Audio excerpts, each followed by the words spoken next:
Ulamalar aýdypdyr ki, bir günah etse bir adam onun 10 sancak nuksany bar diýipdir. Bir günah etse 10 nuksany bar diýipdir. Onda bir adam bir günahdan köp etse ondan zarar berin kança günah bolar. Bir adam 2 günah etse 20 nuksan bolar. 3 günah etse 30 nuksan bolar. 4 günah etse 40 nuksan bolar. 5 günah etse 50 nuksan bolar. Barha minikini beriyor. Onda şol jatır ulamalar aýdypdyr ki insan özüni günahlardan saklamaklyga köşüş etmeli. Allah hem Kur'anda şonuň üçin aýtýar: "Wa daru zahiral ismi we batina." Günahlarınızı goýup beriňler, günahlarınızı terk ediňler diýip Allah Rabbul İzzet hem Kur'ana demişande bendelerine şunu hukm berýär. Onda günah bir ýaxşy narsa däl musulmanlar. Garaňdy günahnyň 10 sancak nuksanatyny kitaplarda sanapdyr. Biri aşuly ki bir adam günah etse özünün halıkını naraz etýär diýipdir. Özünün Allah'ını naraz etýär ol adam. Näme Allah ferman berdi bizlere günah etme diýip. Indi bizler Allah Taalanyň fermanyny döwsek, günah etsek, hatman billerden Allah naraz bolýar eken. Allah billerden soň razy bolanýar eken. Allah billerden hoş bolanýar eken. Ana iň awwalky günahnyň nuksany şol.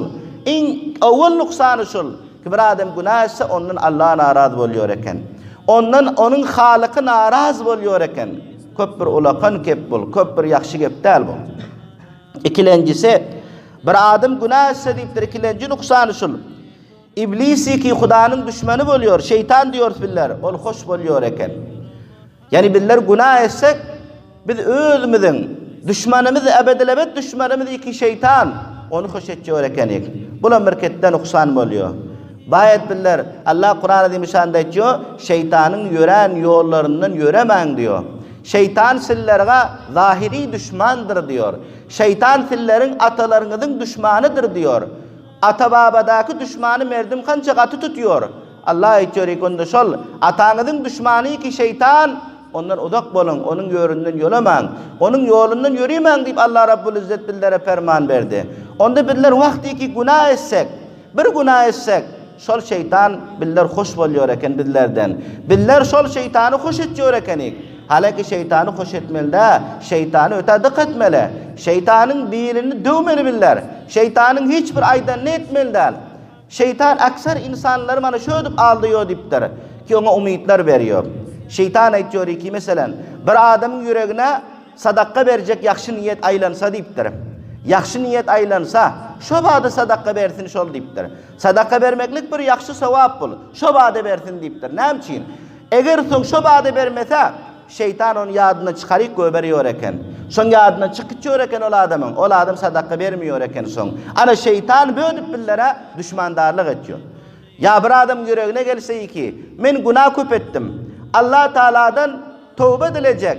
Allah Taala'ga men tövbe etjek. Meniň günahymı geçerýänak diýip. Şo wagtda tövbe aşyryp etsin diýipdir şol adam. Eger 5 dakiqa ýa 10 dakiqa üstünden ötse tövbe etmän, şo wagtda şeytan ýadyna çykaryp göberýär benden diýipdir. Ey tövbe soň edip berersiň sen. Ey soň Allahyny hoş edip berersiň sen. Ahir ýaşa ber, 60-70 ýaşa ber diýip şeytan ýadyna çykaryp göberýär. O soň bende tövbe etmänini goýýar. Onuň ýadyna çykýar diýipdir. Ana şu şekilde düşman iki billere zahiri şeytan düşman. O şeytany hoş etýär ekenik biller bir günah etsek. Kança bir nuksan leken bul. Üçlenci bir adam günah etse diýipdir. Ol adam cennetten uzak bolýar diýipdir. Cennetten uzak bolýar. Cennet hubillerin barjak jaýymyz. Cennet musulmanlaryň darul hulda hemişelik boljak öýe.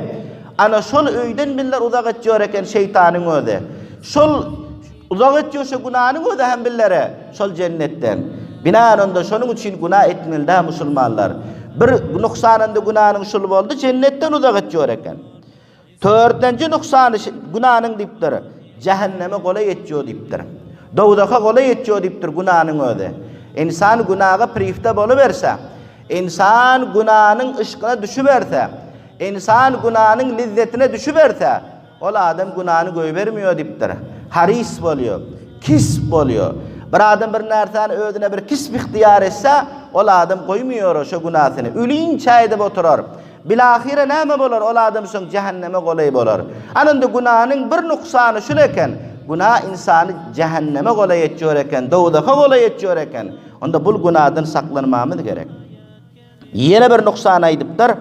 Günahnyň özi bir günah etse bir adam, şol adam öz janyna zulm etýär diýipdir. Öz nefsine zulm etýär diýipdir. Bizler öz nefsimize zulm etmeli däl. Öz janymyza zulm etmeli däl, kast etmeli däl.